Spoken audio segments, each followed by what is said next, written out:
Assalamualaikum warahmatullahi wabarakatuh.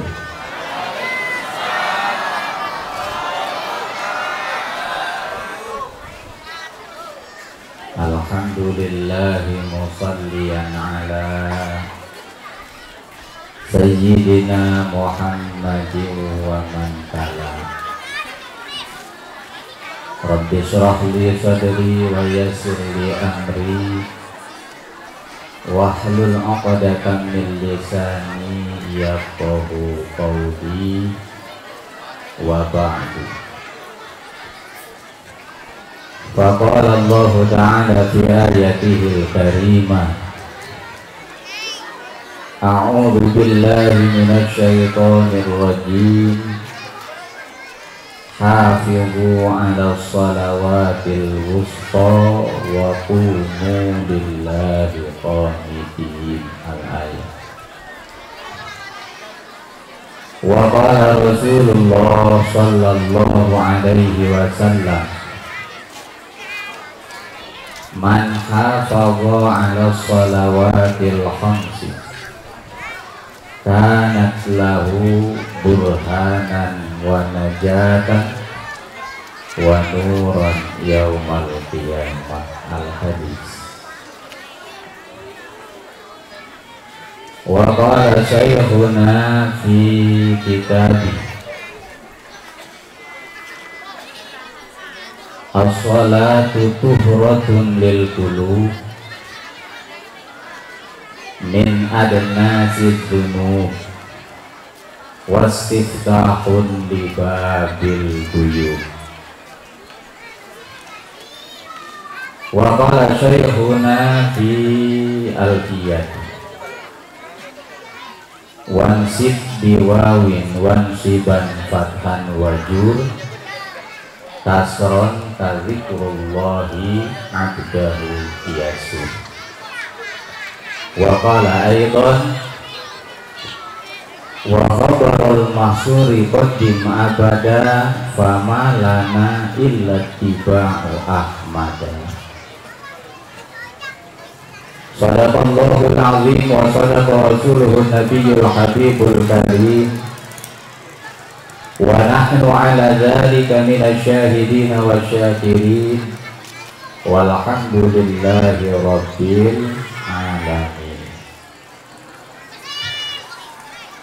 Khadratil mukarramin wal mukarramin, para alimil ulama, para hujjah, para asati, para kiai, para kesepuhan, tokoh masyarakat, wabil khusus guru kita Abah Haji yang dari Bidung, yang mudah-mudahan Allah subhanahu wa ta'ala berkahkan umurnya, mudah-mudahan dipanjangkan umurnya, mudah-mudahan diberkahkan rezekinya. Amin ya Allah ya Rabbal alamin. Yang saya muliakan dan yang saya hormati para guru-guru sekalian,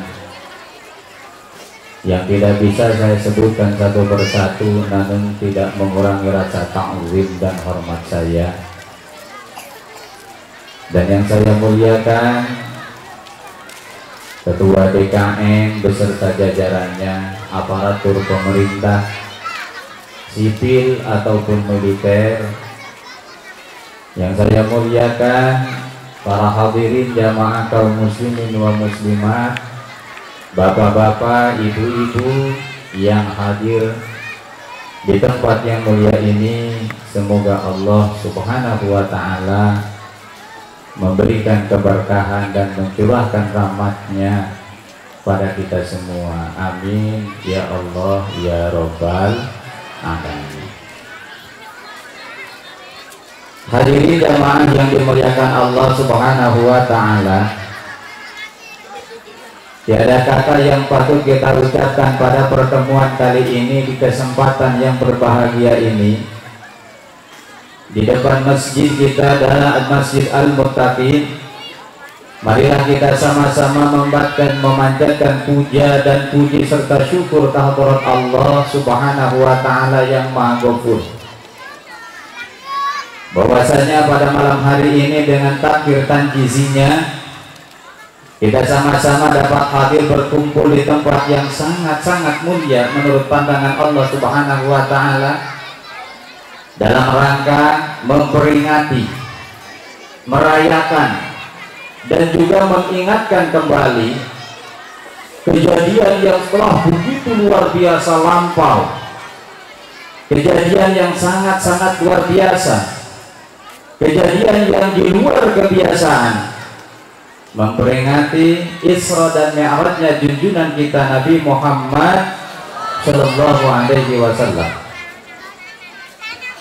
Salawat beserta salam tidak lupa marilah kita sama-sama haturkan, kita sanjungkan, semoga tercurah kehadiran baginda pemimpin alam, seorang nabi yang mempunyai syafaatul uzma, seorang nabi yang sangat luar biasa kasih sayang terhadap umatnya, seorang nabi yang tidak pernah merasakan kenyang perutnya, seorang nabi yang tidak merasakan nyenyak dalam tidurnya, Habibina wa syafi'ina wa maulana Muhammad Sallallahu Alaihi Wasallam. Salawat beserta salam tidak lupa mari juga kita limpahkan, semoga tercurah ke segenap para keluarga beliau, para zuriat beliau, dan juga para sahabat-sahabat beliau. Tidak lupa kepada para tabi'in, atba tabi'in, dan kita semua khusus yang hadir di sini, yang insya Allah kita akan mendapatkan syafaat yang khusus dari beliau di hari kiamat nanti. Amin ya robbal alamin. Hadirin jamaah yang dimuliakan Allah Subhanahu wa Ta'ala, alhamdulillah pada malam hari ini kita sama-sama dapat berkumpul di tempat yang mulia ini dalam rangka acara memperingati Isra Mi'rajnya junjungan kita Nabi Muhammad Sallallahu Alaihi Wasallam, yang mana segenap para panitia Isra wal Mi'raj didukung oleh bapak-bapak dan ibu-ibu serta simpatisan.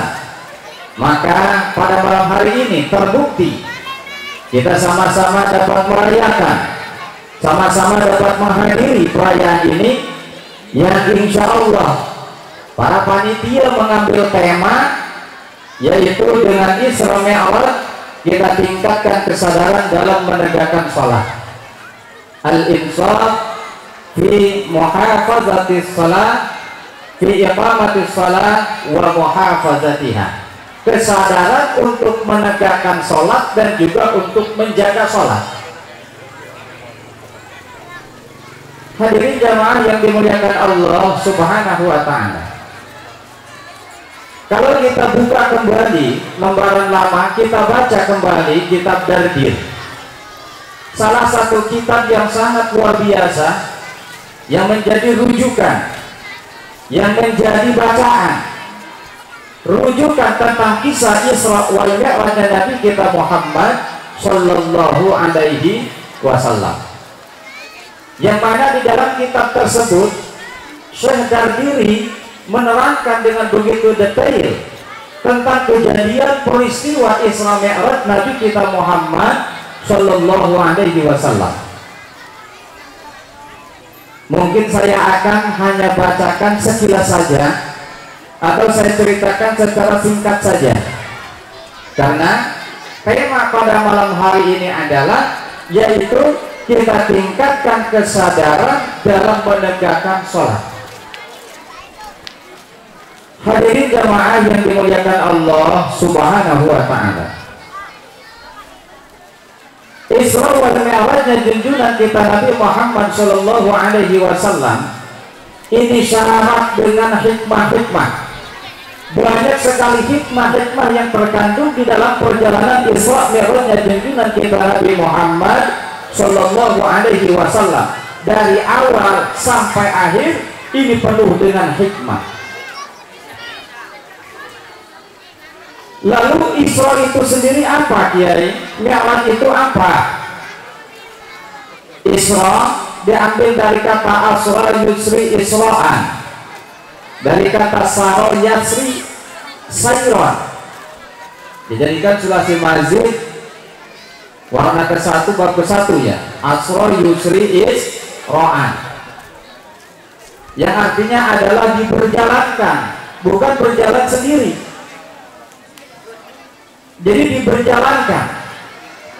Kanjeng Nabi Shallallahu Alaihi Wasallam walaupun beliau pangkat Nabi dan Rasul, tapi tetap dalam kapasitas makhluk, kapasitas manusia biasa, yang mana tidak luput daripada kelemahan-kelemahan sifat dasari. Kalau hanya mengandalkan sifat dasariah saja, pastilah Kanjeng Nabi tidak akan sanggup melakukan perjalanan yang begitu luar biasa. Kita bayangkan bahwasanya perjalanan Isra dari Makkah menuju Palestina tersebut pada zaman itu yang biasa dilakukan oleh orang-orang Arab, oleh saudagar-saudagar Arab yang biasa dia berjualan ke negeri Sam. Kalau sampai ke Palestina itu, sampai pulang lagi ke Mekah, itu memakan waktu kurang lebih 2 bulan. 1 bulan pergi, 1 bulan pulang. Tetapi dengan kejadian Isra wal Mi'raj Nabi kita Muhammad Shallallahu Alaihi Wasallam, perjalanan yang begitu panjang, perjalanan yang begitu lama, 2 bulan pulang pergi, ini hanya dapat ditempuh dengan jarak waktu 4 jam saja, wakila 6 jam, wakila 8 jam. Sebagaimana diterangkan di dalam kitab Nurul Zulam, hanya ditempuh dengan waktu 4 atau 6 jam saja. Jelas ketika perjalanan tersebut dapat disingkat, padahal pada waktu itu perjalanan antara Makkah sampai Palestina adalah 2 bulan, maka jelas ini adalah di luar kebiasaan. Di luar kebiasaan. Kalau biasanya Makkah Palestina 2 bulan, kalau ini hanya dapat ditempuh 4 atau 6 jam, berarti di luar kebiasaan. Makanya seluruh perjalanan Isra wal Mi'raj Nabi kita, dari mulai perjalanan Mekah sampai ke Palestina, sampai di Palestina naik ke langit, sampai di langit terus naik lagi, kemudian kembali lagi sampai di Masjidil Haram lagi, sebelum subuh sudah sampai di sana. Jelas kulluha amrun khawarij, seluruhnya adalah perkara khawarikun bil adat, perkara yang sangat-sangat bertentangan dengan adat kebiasaan. Maka pada waktu itu, karena hal tersebut di luar adat kebiasaan, maka reaksi orang-orang Mekah, reaksi orang-orang kafir Quraisy ketika mendengarkan Rasulullah Isra dan Mi'raj, jelas mereka banyak yang tidak percaya, bahkan menganggap Kanjeng Nabi ini udah kelewatan gilanya. Betul? Karena mereka hanya berpatokan kepada akal saja. Wah, nggak mungkin itu. Biasanya kan 2 bulan. Ini hanya dapat ditempuh dengan 4 atau 6 jam.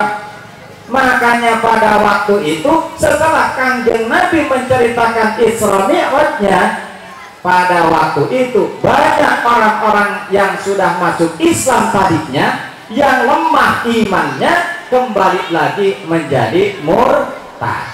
Na'udzubillahi min dzalik wa min dzalik.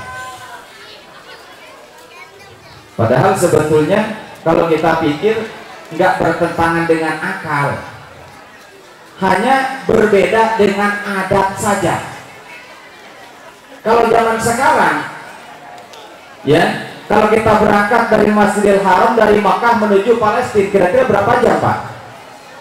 Kalau zaman sekarang nih, zaman sudah canggih, sudah banyak pesawat terbang, ya, mungkin hanya 4 jam. Kalau zaman sekarang Berarti kan logik, masuk akal. Ya, kalau zaman dulu itu kendaraan paling jago, paling cepat itu adalah kuda. Jadi kalau naik kuda itu paling cepat. Karena pada waktu dulu belum ada mobil, belum ada pesawat terbang. Ya.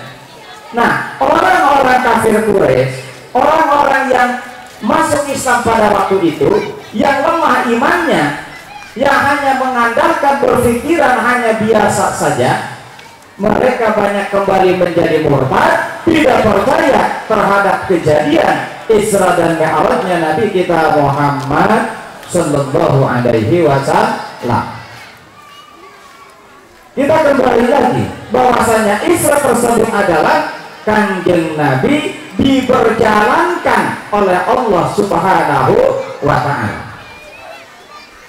Kalau berjalan secara sifat basariah Kanjeng Nabi dengan sifat kemanusiaan Kanjeng Nabi itu sama, mungkin bisa 2 bulan perjalanan Mekah Palestina, Palestina Mekah. Tetapi karena ini diperjalankan oleh Allah Subhanahu wa ta'ala, karena dipanggil oleh Allah Subhanahu wa ta'ala, ibarat seseorang dipanggil oleh raja, maka disediakanlah oleh raja tersebut tamu yang akan dipanggilnya dengan kendaraan yang super hebat, dengan kendaraan yang super canggih. Makanya oleh Allah Subhanahu wa ta'ala, Kanjeng Nabi tersebut dijemput oleh siapa? Oleh malaikat. Malaikat siapa? Malaikat Jibril dan malaikat Mikail. Bahkan 3 orang. Wakilah menurut kaum ulama yang lain mengatakan yang ketiga adalah malaikat Israfil. Jadi dijemput Rasulullah dan dibawakan kendaraan yang sangat-sangat super cepat. Kalau sekarang itu kendaraan yang super cepat itu apa, Pak? Pesawat. Pesawatnya tipe apa? Supersonik. Pesawat supersonik itu sangat-sangat cepat melebihi jet. Nah, dibawakanlah kendaraan. Kanjeng Nabi dijemput oleh 2 malaikat. Dibawakan kendaraan yang sangat cepat, yaitu namanya buraq. Buraq itu diambil dari kata barkun, kata ulama. Barkun itu artinya kilat. Kilat itu super cepat, melebihi kecepatan cahaya. Maka dibawakanlah buraq sebagai tunggangan Kanjeng Nabi, perjalanan dari Makkah sampai ke Palestina. Kanjeng Nabi mengendarai kendaraan yang sangat super cepat yang namanya buraq. Bukan buraq yang digambar-gambar itu. Ya kan, kalau kita sekarang kan, wah ini buraq ini namanya nih, mukanya muka perempuan, rambutnya panjang, ya ada sayapnya. Tidak seperti itu, wallahu a'lam. Cuman memang hanya ada sifatan-sifatannya saja. Inilah buraq. Maka oleh karena demikian Allah Subhanahu wa ta'ala berfirman, Subhanalladzi asra bi 'abdihi laila minal masjidil haram ilal masjidil aqsa alladzi barakna haulahu linuriyahu min ayatina. Subhanalladzi asra. Maha suci zat yang telah memperjalankan bi'abdihi hambanya laila pada waktu malam hari. Maka di situ lafaz laila ini memberikan faidah li taklil, hanya sedikit malam saja. Makanya para ahli ulama ada yang mengatakan bahwasanya perjalanan Isra Mi'raj Kanjeng Nabi tersebut hanya ditempuh dengan 4 jam, wakilah 6 jam, wakilah 8 jam, tidak semalam suntuk. Maka oleh karena demikian sangat tadi mengerti dan masuk akal kejadian Isra Mi'raj yang sangat luar biasa tersebut. Ternyata kalau kita pikirkan, Ini logik, masuk akal. Cuman pada waktu itu hanya di luar kebiasaan saja. Maka saking tidak percayanya orang-orang kafir Quraisy ketika Kanjeng Nabi menceritakan tentang Isra Mi'raj, menceritakan Kanjeng Nabi masuk ke Masjidil Aqsa, bahkan sholat di situ bersama seluruh para nabi-nabi dan para rasul-rasul. Ditanya oleh orang-orang kafir Quraisy yang sudah melihat Baitul Maqdis, yang sudah melihat Masjidil Aqsa, Muhammad, kalau kamu betul semalam itu kamu sholat di Masjidil Aqsa, coba ada berapa pintunya Masjidil Aqsa? Ya kan? Kalau kamu memang betul-betul semalam habis dari Masjidil Aqsa, berapa pintunya Masjidil Aqsa?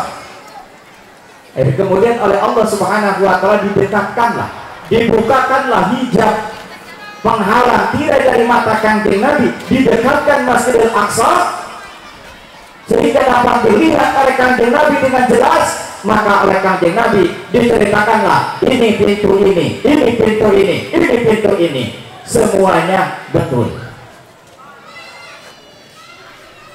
Inilah mukjizat dari Kanjeng Nabi.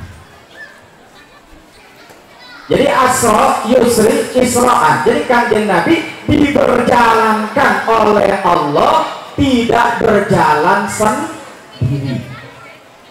Kalau Kanjeng Nabi berjalan sendiri itu lama. Makanya diberjalankan oleh Allah.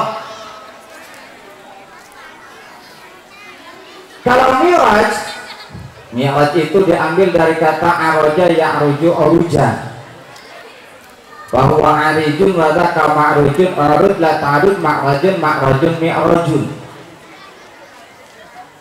Aroja maknane munggah. Kalau munggah pasti sing wong Jawa itu pada ngerti semua ya. Munggah itu naik kaluhur, munggah. Aroja wis munggah ya wong, ya rojul lagi munggah ya wong. Pasti sebentar lagi banyak yang munggah nih. Ya kan? Ya pas habis Mi'raj. Oruj munggah sirah, la tarut aja munggah sirah. Marojun mi'rajun. Waktune munggah, tempat munggah, mi'rajun alat munggah. Isim alat. Mi'rajun isim alat. Berarti kalau dikatakan Mi'raj itu adalah isim alat, jelas naiknya Kanjeng Nabi dari Masjidil Aqsa ke langit pertama, kedua, ketujuh sampai ke Mustawa ini memakai alat. Apa alatnya? Mi'raj. Mi'raj itu apa? Alat munggah. Ya, kalau bahasa Inggrisnya taraje.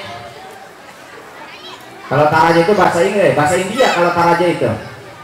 Karena kalau bahasa Indonesia itu biasanya itu pakai he semua, mereka hese, cap jahe, nehi, kucu tae. Jadi taraje bahasa India itu, ya kan? Jadi Mi'raj itu adalah tangga. Kalau tangga itu adalah alat untuk naik. Loh, kalau begitu betul dong bahwasanya Kanjeng Nabi naik ke langit itu pakai tangga, jelas. Betul? Betul. Ada berapa anak tangganya? 10. Jadi naik Kanjeng Nabi tidak memakai buruk, tidak.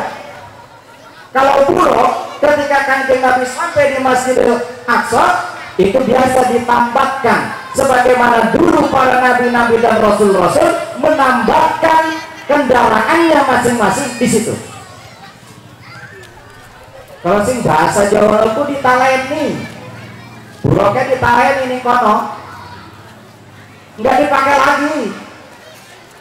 Nanti kalau sesudah turun dari langit baru naik buruk lagi.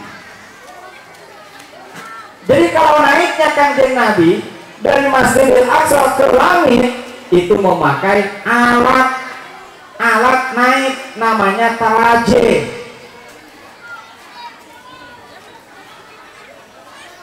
Jadi datanglah Mi'raj, menurut satu kaul 7 anak tangganya, menurut satu kaul 10 anak tangganya.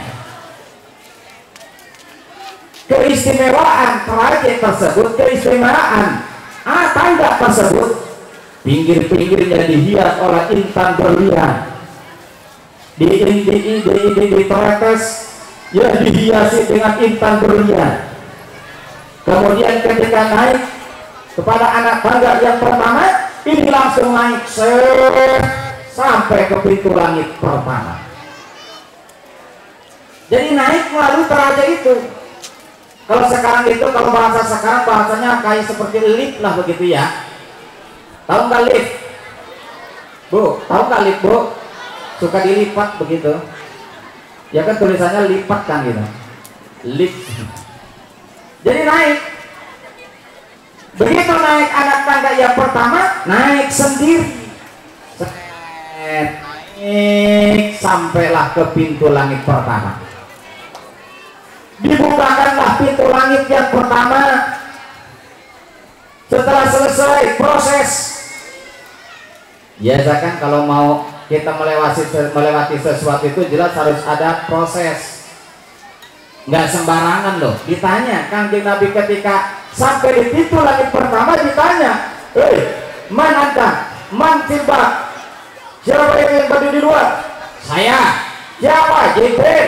Waman maka, siapa bersama engkau? Jibril. Muhammad. Dibukakanlah pintu langit pertama. Saya nggak boleh sembarangan, sebab masing-masing punya wilayah. Ini kalau ada tamu nih dari luar, bukan berkas ini, wayahnya laporan ke RT, takut teroris, ya kan? Sama halnya seperti kita juga, mau kemana-mana harus permisi. Kita mau keluar negeri harus ada paspor. Nggak ada paspor, nggak bakalan bisa. Betul? Prosedur.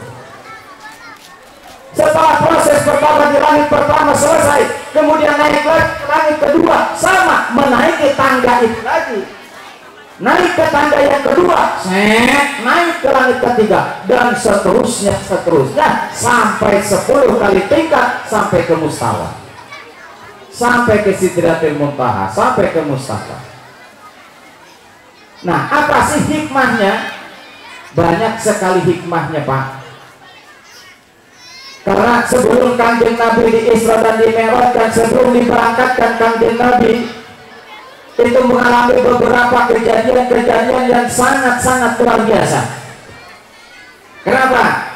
Karena Kanjeng Nabi akan menghadap Sang Khalik, akan menghadap Allah Subhanahu wa Ta'ala, Sang Pencipta seluruh makhluk. Tidak ada raja selain Allah Subhanahu wa Ta'ala yang memiliki kekayaan, yang memiliki keagungan. Allah Subhanahu wa Ta'ala yang memiliki kerajaan langit, yang memiliki kerajaan bumi beserta isinya. Karena akan menghadap Allah Subhanahu wa Ta'ala harus suci. Menghadap Allah Subhanahu wa Ta'ala tidak boleh kotor. Badannya harus dibersihkan, pakaiannya harus dibersihkan, bahkan hatinya Kanjeng Nabi dibersihkan.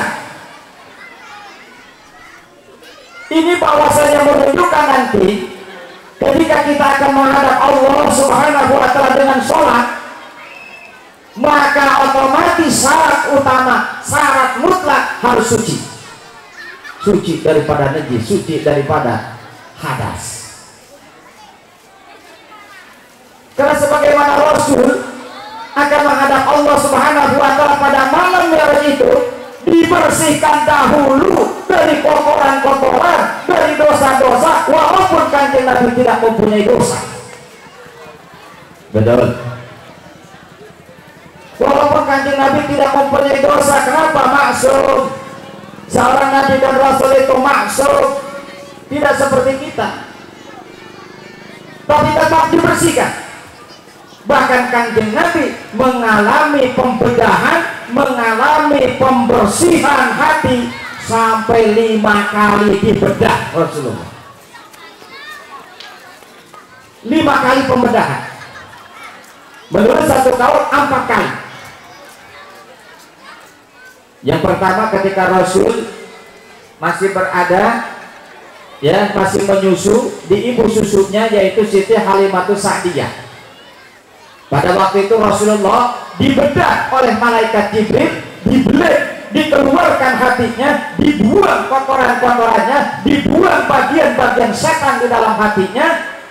Kenapa? Karena dipersiapkan untuk menjadi seorang nabi dan rasul yang akan dipanggil satu-satunya nabi dan rasul untuk menghadap Allah Subhanahu wa ta'ala.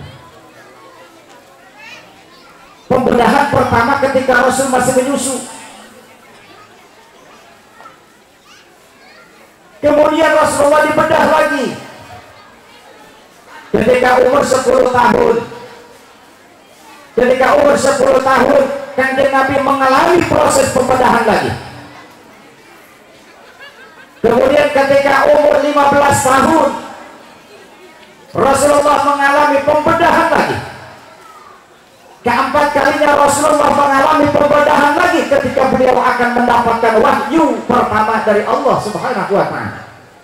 Dan yang terakhir, yang kelima, Rasul mengalami pembedahan kembali, dioperasi kembali, disucikan kembali hatinya, dibuang bagian-bagian setan di dalam hatinya, sehingga setan tidak mampu untuk menggoda Kanjeng Nabi, sehingga musuh-musuh Kanjeng Nabi tidak mampu untuk mengalahkan Kanjeng Nabi, sehingga Kanjeng Nabi mampu dan kuat menahan seluruh cobaan dari Allah. Dibuanglah bagian-bagian itu oleh malaikat Jibril sebelum melaksanakan Isra dan Mi'raj. 5 kali Kanjeng Nabi mengalami proses pembedahan. Itu sudah menunjukkan amrun khariqun lil adat. Kenapa? Karena pada waktu itu belum ada zaman kedokteran yang sanggup untuk mengoperasi. Kalau zaman sekarang kan dikit-dikit operasi, dikit-dikit operasi, dikit-dikit sesar, dikit-dikit sesar. Ya kan? Apa saja kalau zaman sekarang itu operasi. Jangankan yang hamil, jantung dioperasi, hati dioperasi, otak dioperasi. Kalau zaman sekarang, tapi zaman dulu belum ada operasi, belum ada. Tapi kalau zaman sekarang luar biasa, banyak sekali operasi. Ini kan yang mengilhami. Kalau kita kaitkan dengan ilmu kedokteran itu sebetulnya banyak sekali mengambil daripada perjalanan Isra Mi'rajnya Kanjeng Nabi. Ilmu kedokteran, ilmu sains, iptek, teknologi ini mengambil dari hikmah Mi'rajnya Kanjeng Nabi. Dibuatlah pesawat yang canggih, dibikinlah pesawat terbang, dibikinlah pesawat jet, dibikinlah ruang angkasa, pesawat ruang angkasa, dan yang lain-lain. Kenapa? Karena mengambil hikmah dari Isra dan Mi'raj. Ini kan luar biasa, cuman kita tidak sadar. Jadi seluruhnya ada, seluruhnya mengalami operasi Kanjeng Nabi 5 kali. Setelah dioperasi, dikeluarkanlah hati Kanjeng Nabi, diambil bagian dari setan, kemudian diisi dengan apa? Dengan hikmah, dengan iman, dengan ilmu, dan yang lain. Setelah itu, setelah Rasulullah beres dioperasi, kemudian didatangkanlah buruk oleh Allah Subhanahu wa ta'ala, yang dibawa oleh malaikat Jibril yang langsung diambil dari surganya Allah. Itu kan buruk itu tuh bukan buruk sembarangan loh. Di antara sekian puluh ribu buruk itu cuma itu yang kepilih. Kenapa? Karena dia sangat cinta kepada Kanjeng Nabi, sehingga tadinya dia sangat tulus, selalu menangis ketika ditanya oleh malaikat Jibril, "Hai Buruk, kenapa kamu tidak mau makan? Kenapa kamu selalu menangis? Sedangkan teman-temanmu sedang bersenda gurau, sedang bergembira di pelataran surga. Apa yang menyebabkan dikau menjadi sedih seperti ini?" Buruk. Kata Buruk itu, "Aku sudah 4000 tahun mengingat seorang nama yang tertulis di keningku ini." Karena ada nama Rasulullah di kening itu, Muhammadur Rasulullah.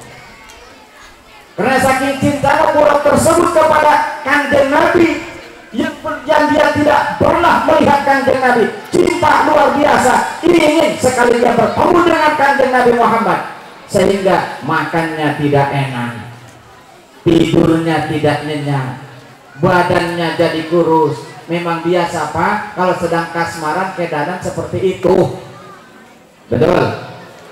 Ini bapak-bapak dulu nih, pas lagi pacaran sama mantan pacar sekarang nih, ya kan? Ibu-ibu lagi kasmaran, dia nggak mau makan, nggak mau minum, nggak mau tidur, selalu ngebayangin muka si bapaknya yang sekarang. Betul kan? Iya. Sehingga apa saja selalu ingat. Mau makan ingat, mau minum ingat, mau ke pasar ingat, ke WC ingat kamu. Gila kan? Memang yang seperti itu, memang orang yang sedang kasmaran keadaannya seperti itu. Badannya menjadi kurus karena kurang makan, badannya menjadi lesu karena kurang tidur, karena sedang kasmaran. Sehingga dipilihlah oleh malaikat Jibril. Oh, kalau begitu baiklah, sekarang engkau yang saya akan bawa, engkau saya akan hadapkan, engkau akan bertemu Muhammad yang menjadi kekasihmu. Makanya kalau kita lagi cinta itu jangan setengah-setengah ya Pak. Kayak dulu kita cerita siapa tuh, Siti Zulaikha. Siti Zulaikha itu kan saking cintanya kepada Kanjeng Nabi Yusuf, subhanallah, akhir kemudian jadi istri. Padahal ini perjuangan luar biasa dari Siti Zulaikha. Mungkin itulah cinta sejati ya. Cinta sejati itu tak tergantikan oleh waktu dan tidak lekang dimakan waktu dan usia. Betul? Betul? Katanya, kata anak muda seperti itu. Kalau saya sih udah tua, udah dipanggil bapak. Nah, di bawah burung tersebut, ketika dia mendengar akan bertemu dengan kekasihnya Kanjeng Nabi Muhammad SAW yang selalu diimpikan dan dirindukan olehnya, maka inilah kekuatan cinta. Energi cinta yang tadinya lemah bisa menjadi kuat, yang tadinya letih menjadi bertenaga, yang tadinya kosong menjadi gembira. Inilah energi cinta. Buati. Ini kan cinta kan luar biasa, mengandung energi ya Bu ya. Ya kan Pak? Yang lemah bisa jadi kuat, yang tadinya malu bisa nggak jadi malu, karena saking cinta kan. Ada rasa cinta. Maka pupuklah cinta itu jangan sampai hilang. Cinta kepada Allah, cinta kepada Kanjeng Nabi, cinta kepada amalan ibadah. Sebab itu membawa energi. Kayak seperti ini sholat nih. Ini kalau tidak ada rasa cinta di diri kita kepada Allah, orang tidak akan sanggup untuk mengerjakan sholat. Malas sholat. Betul. Hadirin jamaah yang dimuliakan Allah. Kemudian dibawalah burung tersebut, badannya sekarang menjadi gemuk, badannya sekarang menjadi bagus, matanya berbinar-binar, yang tadinya selalu sempat dengan air mata, begitu mendengar dia akan dipertemukan dengan Kanjeng Nabi, luar biasa. Akhir kemudian burung tersebut menjadi kuat, bagus dan indah, dibawalah menghadap kepada Kanjeng Nabi. Ini kan sama kejadian sebenarnya seperti kita kan gitu. Kalau udah kesampaian, wah, dunia ini serasa milik kita berdua, orang lain pada kontrak semua. Orang lain nggak dipikirin, yang penting kita berdua kan gitu. Bu. Terus Bu. Pak, lanjutin Pak. Lanjut. Aduh, ini baru ekstra ya. Nah setelah itu barulah Kanjeng Nabi dinaikkan ke atas burung tersebut karena akan memulai perjalanan. Kemana ini menuju perjalanannya? Adalah ke Masjidil Aqsa. Jelas dari Masjidil Haram sampai ke Masjidil Aqsa melewati daerah-daerah, melalui gunung-gunung, melalui lembah-lembah. Ini pun syarat dengan hikmah. Ketika dalam perjalanan Kanjeng Nabi disuruh turun oleh malaikat Jibril alaihi salam, ya Muhammad unzil fasal. Kanjeng Nabi disuruh turun oleh malaikat Jibril, berarti dulu Muhammad sebentar, kamu turun, kamu sholat dulu di sini. Kanjeng Nabi ini tidak tahu sama sekali ini tempat apa. Yang beliau lihat itu adalah daerah ini adalah penuh dengan tanaman-tanaman kurma, penuh dengan pohon-pohon kurma. Setelah selesai sholat 2 rakaat, setelah selesai sholat kemudian naik lagi, barulah Kanjeng Nabi bertanya. Kanjeng Nabi tidak malu untuk bertanya jika tidak tahu. Ini pun menjadi hikmah bagi kita, Bu, Pak. Jika kita tidak tahu tentang sesuatu, maka wayahnya tanyakan. Makanya ada pepatah, malu bertanya sesat di jalan. Kanjeng Nabi tidak tahu. Jibril, tadi itu tempat apa? Kata malaikat Jibril, ini adalah ardun thayyibah, ini adalah bumi thayyibah, wa ilaihal muhajarah, dan ke tempat inilah kamu nanti akan hijrah.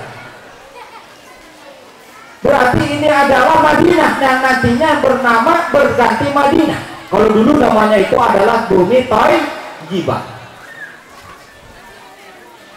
Jadi Kanjeng Nabi sholat 2 rakaat di negeri thayyibah, yang mana nantinya Kanjeng Nabi akan hijrah ke situ, akan membangun Islam di situ, akan dakwah Islam di situ, dan dari situlah Islam menyebar ke seluruh dunia.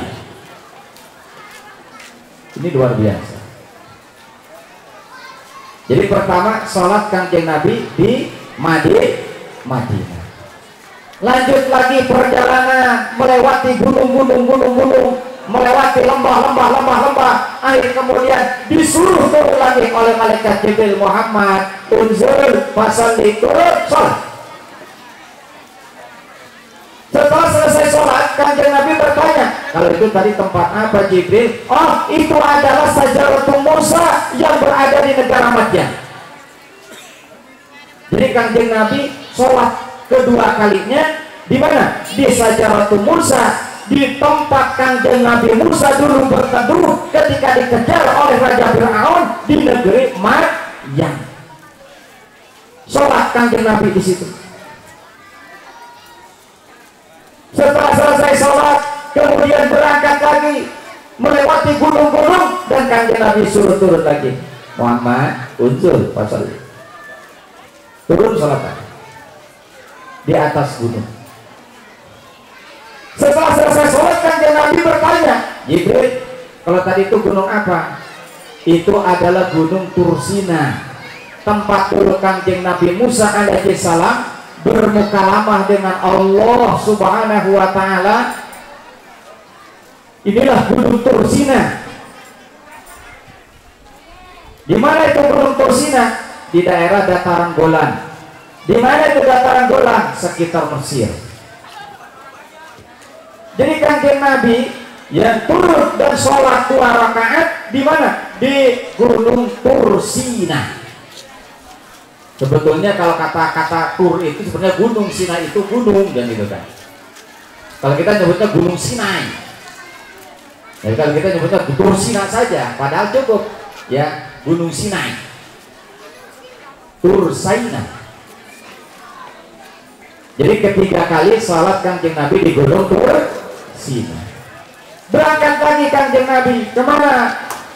Melewati gunung-gunung, melewati negara, gunung-gunungnya yang sangat tinggi, gunung-gunung pencakar langit.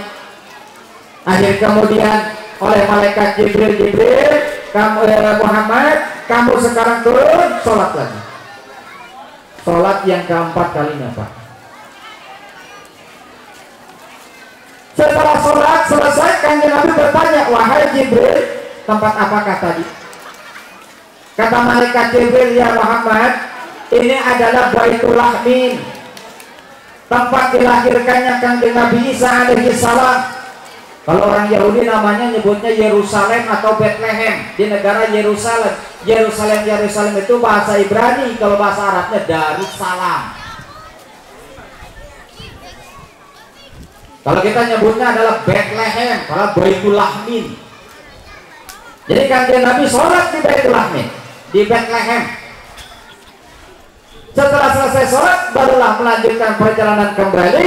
Sholat yang kelima berjamaah di dalam Masjidil Aqsa. Wallahu a'lam. Yang sholat berjamaah tersebut, wallahu a'lam, kita tidak tahu sholat apa. Yang penting di situ Kanjeng Nabi sholat beserta seluruh para nabi-nabi, beserta seluruh para rasul-rasul, diwujudkan kembali oleh Allah Subhanahu wa Ta'ala, ya, lengkap bersama jasadnya, bersama para nabi dan rasul, sholat di situ. Kanjeng Nabi menjadi imam. Jadi Kanjeng Nabi selama perjalanan dari Masjidil Haram ke Masjidil Aqsa mengalami 5 kali sholat. Mengalami pembedahan selama berapa kali? 5 kali. Ini menunjukkan bahwasanya nantinya umat Kanjeng Nabi diwajibkan untuk melakukan pembersihan diri selama sehari 1 malam berapa kali? 5 kali, yaitu dengan adanya sholat. Sholat itu pembersihan loh Pak. Makanya kata Syekh Ibnu Athaillah diterangkan di dalam kitab Al-Hikam, as-salatu tuhratun lil qulub min adnasiz dzunub wastiftahun li babil ghuyub. Sholat itu adalah sebagai pensucian terhadap hati min adnasiz dzunub, dari kotoran-kotoran dosa. Kenapa tidak? Karena sholat tersebut sebagai penghapus dosa. Antara sholat dengan sholat yang lain, kafaratun lima bainahum.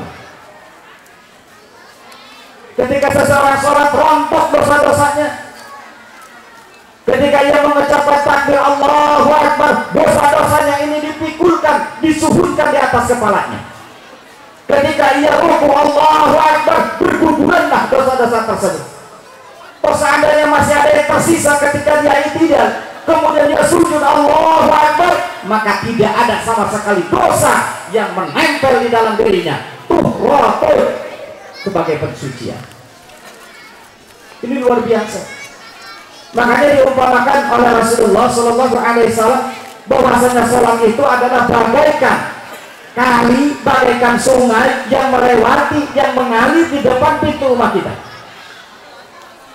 Setiap 5 kali, 1 hari atau 1 malam kita mandi 5 kali, kira-kira ada kotoran? Tidak ada. 1 hari 1 malam mandi 5 kali, pasti tidak ada kotor. Begitu pula sholat. Ketika kita sholat Allahu Akbar, sholat pohon, kemudian sholat asar, sholat maghrib, sholat isya, sholat subuh, maka tidak ada sama sekali dosa bagi orang yang mengerjakan sholat. Alhamdulillah. Itu sholat. Bahkan bukan itu saja, sholat itu istiftahun li babil ghuyub, sebagai pembuka pintu-pintu gaib, pintu-pintu rahasia Allah Subhanahu wa Ta'ala. Inilah sholat.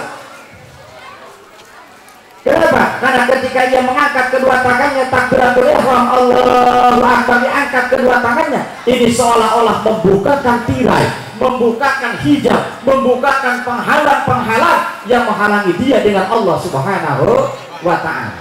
Ketika dia berhadapan dengan Allah, ketika dia berbicara dengan Allah, maka hanya akan timbul, masuk, meresap ke dalam hati. Dibukakanlah rahasia-rahasia Allah Subhanahu wa Ta'ala. Maka kalau orang sudah sholatnya mampu, sudah sholatnya benar, sudah sholatnya bagus, tanha anil fahsya wal munkar. Itu jaminan dari Allah. Inna sholata tanha anil fahsya wal munkar. Sesungguhnya sholat itu bisa menahan dari kekejian dan kemungkaran. Berarti kita tinggal introspeksi. Kita sholat tapi dosa melulu. Kita sholat tiap hari tapi ngomongin orang melulu. Berarti ini sholatnya kita belum beres nih Pak. Betul. Ini Allah loh yang bicara. Inna sholata tanha anil fahsya'i wal munkar. Bahkan disusul dengan kata Syekh Ibnu Athaillah mengatakan dalam kitabnya As-salatu mahallul munajat wa ma'dilul musafat tattasi'u fiha mayadinul anwar wa yashruqu fiha syawarikul anwar. Bahwa sholat itu adalah tempat munajatnya seseorang, menyampaikan hajat-hajatnya kepada Allah Subhanahu wa Ta'ala.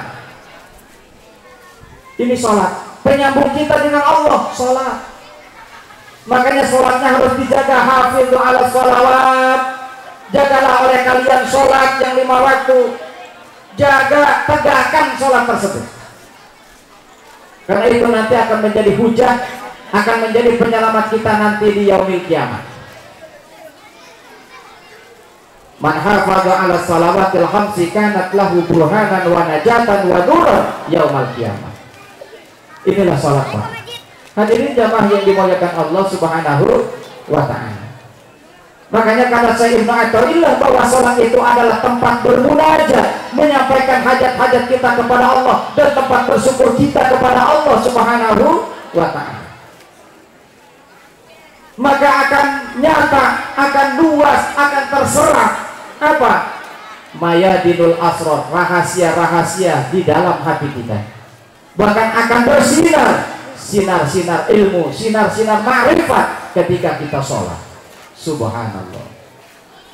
Kenapa? Karena di dalam sholat itu, Pak, maaf, tidak ada lagi ibadah selain daripada sholat. Ini yang seluruhnya anggota badan kita itu seluruhnya ibadah kepada Allah. Seluruh anggota badan, bahkan hati kita selalu ibadah kepada Allah. Mulut tidak boleh berhenti, selalu mengucapkan takbir, mengucapkan Al-Quran, membaca Fatihah, membaca surat, membaca takbir, membaca tasbih, membaca doa. Ini di dalam sholat. Anggota badan kita harus fokus menghadap Baitullah yang diperintahkan oleh Allah Subhanahu wa Ta'ala. Tidak boleh melenceng. Melenceng batal sholatnya. Ya, ta'at, angkat dua tangannya, tegak berdiri, ruku, i'tidal, sujudnya, dan hatinya selalu mengingat keagungan Allah Subhanahu wa Ta'ala. Kenapa? Karena kita sedang menghadap Allah, karena kita sedang berbicara dengan Allah Subhanahu wa Ta'ala di dalam sholat. Makanya sholatnya ini harus dengan ilmu. Makanya di dalam kitab Nasaihud Diniyah, Al-Habib Abdullah Ba'alawi mengatakan bahwasanya sholat itu ada 2 rupa. Satu suratun zahiratun, yang kedua suratun batiniyatun. Sholat itu ada 2 rupa. Ada rupa secara zahirnya, kita jaga syarat-syaratnya, kita laksanakan rukun-rukunnya, kita baguskan rukun-rukunnya. Itu adalah suratun zahirah. Suratun batinanya adalah khusyuknya, ikhlasnya, tawaduknya, mengagungkan Allahnya. Selama dalam kita sholat itu harus selalu terjaga. Kalau kita kan lain, Pak, ini maaf Pak ya, sholat kita ini, Bu, ini sholat kita. Ini kadang-kadang mulut kita ngucapin Allahu Akbar, mulut kita sedang membaca Fatihah, ya, membaca tasbih subhana rabbiyal a'la, subhana rabbil azim, tetapi pikiran kita, tetapi hati kita tidak mengerti dan tidak tahu, bahkan tidak tahu sedang kita sholat. Betul? Apalagi kalau sedang banyak masalah. Allahu Akbar, tagihan belum beres. Allahu Akbar, pesanan belum datang. Allahu Akbar, tagihan listrik belum dibayar. Ya kan? Ini sholat kita. Mulut mengatakan itu, tetapi hati tidak. Nah, sholat yang seperti ini tidak akan menjadikan efek yang baik terhadap kelakuan pribadi dalam kesehariannya. Tidak, inna sholata tanha 'anil fahsya'i wal munkar. Begitu. Makanya kata Allah, aqimis sholata lidzikri, dirikanlah sholat karena ada untuk mengingatku, kata Allah. Ini ada faidah ketika mengangkat kedua tangan ketika takbiratul ihram, ada faidah. Kita tegak berdiri, ada faidah, dan yang lain-lainnya. Hadirin jamaah yang dimuliakan Allah Subhanahu wa Ta'ala. Maka oleh karena demikian, jagalah sholat kita. Jagalah sholat kita. Tidak banyak Pak, cuma 5 kali saja kita menjaga sholat yang wajibnya. Karena diperintahkan oleh Allah Subhanahu wa Ta'ala kepada Kanjeng Nabi dan umatnya itu hanya 5 kali saja, walaupun awalnya itu 50 kali. Loh, kenapa sampai dikorting begitu, Kiai? Karena Allah Subhanahu wa Ta'ala tahu kita itu lemah, kita itu nggak mampu, nggak berdaya, nggak kuat. Ini Pak, Bu, Pak Bapak Ke, kalau seandainya 50 kali sholat itu nggak dikurangi 50 kali saja, waduh susah, bin repot. Nggak keburu masak, nggak keburu tidur, nggak keburu kerja, nggak keburu dagang. Betul Pak? 50 kali sholat, bayangin. Satu hari satu malam cuma 24 jam. Diperkirakan kalau 1 jam 2 kali sholat saja, mabok kita lah urusannya. Nggak keburu ke pasar, nggak keburu masak, nggak keburu tidur. Dikurangi oleh Allah Subhanahu wa Ta'ala karena rahman rahimnya Allah, ya diwajibkan hanya 5 kali saja. 5 kali supaya dijaga yang benar, yang 5 kali ini. Hafizu ala sholawat, jaga oleh kalian sholat ini. Tetapi walaupun hanya 5 kali Pak, Bu, Allah Subhanahu wa Ta'ala maha kasih sayang. Walaupun cuma 5 kali, tapi diberikan pahalanya oleh Allah 50 kali. Al-hasanat bi'asri amsalihha. Satu kebaikan dibayar 10 kali lipat oleh Allah. Alhamdulillah. Jadi 5 kali sholat sama dibayarnya 50 kali sholat. Makanya ungkapan Syekh Ibnu Athaillah, beliau mengatakan di dalam kitabnya, lama alima wujudat dha'fi faqallala a'dadaha wa alima ihtiyajaka ila fadlihi fakassara amdadahu. Begitu.